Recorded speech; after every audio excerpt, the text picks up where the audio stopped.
Welcome guys, today in this video gonna to show you your diagnostic settings.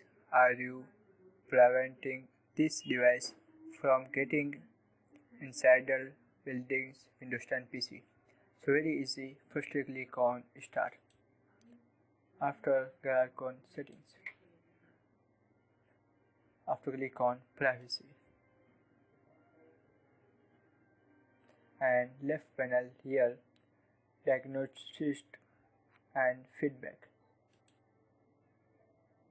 and here option check this box full send all basic diagnostic data. So guys, this is very simple and easy method.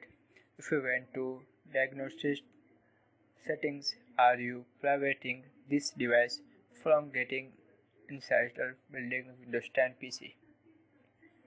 After shut down your PC and restart.